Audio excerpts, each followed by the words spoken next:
مجدي ازيك؟ ازاي صحة حضرتك؟ انت بتقول على كلام يا احمد ان انا كلام خايب؟ انا ما قلتش على كلام حضرتك، انا شتيمه حضرتك اللي بقول عليها. انا عمري ما بغلط في حد، حضرتك بتغلط. بص وحياة مامتك بقى ومامتي اللي ما تعرفها ما دخلك وحياة مامتي ومامتك والكلام ده سياده المستشار ما ينفعش. ما انا مدخلك مبنى اتحاد الكوره يا سياده المستشار، يا سياده المستشار، ده كلام ما يصحش. بس اسمع يا ولد، ده كلام ما يصحش. اسمع انت اللي قلت ادبك. لو انت راجل انا عمري ما بقل ادبي، انا طول عمري بحترم الناس، طول عمري بشيل الناس على راسي، بقول لك ايه، طول عمري بخدم الناس واولهم نادي الزمالك. لا عمرك ما خدمت نادي، والله خدمت نادي الزمالك، اقسم بالله. انا مأيد احمد علي الساعه 12 الا ربع مساء في حظر التجول. ايه اللي قلت غلط؟ ليه غلط؟ ليه؟ النادي هيلعب في افريقيا. عندك مواعيد يا ايام حضرتك احمد سمير فرج، حضرتك بعت عشان التوقيعات ما اتعملتش بال 80,000 جنيه بتوع القيد، ايدناه لحضرتك. عمر جمال اخر يوم في افريقيا. ايه اللي وداك؟ اسمع بس الاخر. عمر جمال، طب سيبني اقول لحضرتك، اوضح لحضرتك نقطه بس. عمر جمال اخر يوم في قيد افريقيا، عمر جمال في رسوم 700 وشويه الف للزمالك. احنا ما وقفناش القيد عشان الزمالك يلحق يقعد في افريقيا، احنا عملنا القيد يوم 20. عمر جمال ده بيلعب في الزمالك؟ لا ماليش دعوه انه مشي، انا بتكلم لما جيت ايد افريقيا. طيب لا انا بس عايز اسالك. اتفضل يا فندم اتفضل. هو ايه اللي وداك مع ممدوح عباس الماريو تقابل الوفد بتاع الفيفا؟ اقسم بالله ما شفت ممدوح عباس، انا كنت في الماريو. انا بقول اقسم بالله. لا ده الراجل بتاع الفيفا احكي لي انا. طب اقسم بالله ما حصل ولا شفت ممدوح عباس. يبقى الراجل السويسري بيكذب يا فندم. اولا ما كانش سويسري، اللي موجود كان قبرصي.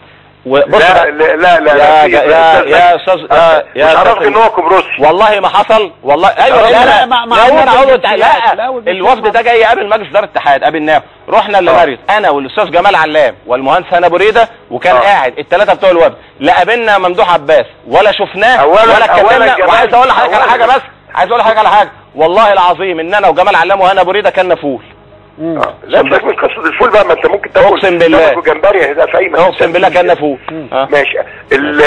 انت مش فتحت الاتحاد بالليل عشان تأيد لاعب؟ ما حصلش والله، ما حصل. ما حصلش والله ما حصل. احمد رؤوف متأيد الساعه 3 ظهرا. المشكله ان الكارنيه بيخرج من منطقه القاهره يوم الخميس، كان مشي رجع الراجل طلع الكارنيه 7 مساء. انا بقول لحضرتك احمد علي رسميه في الدوري مباراه المصري، قرار رفع الايقاف عن محمد عبد الشافي بتاع الوكيل الساعه 9 مساء يا سياده المستشار. طيب والله العظيم معالي المستشار، قرارات وتوصيات ولا قرارات؟ خلينا نتكلم يا مجدي، خلينا نتكلم في الكلام الموضوعي. اتفضل. بس قبل ما نتكلم في الموضوعي انا عايز اسالك سؤالين انت يا مجدي. اتفضل. يا فندم اتفضل. انت ليه قلعت البنطلون لاحمد مجاهد بس؟ بقى حبيبك دلوقتي؟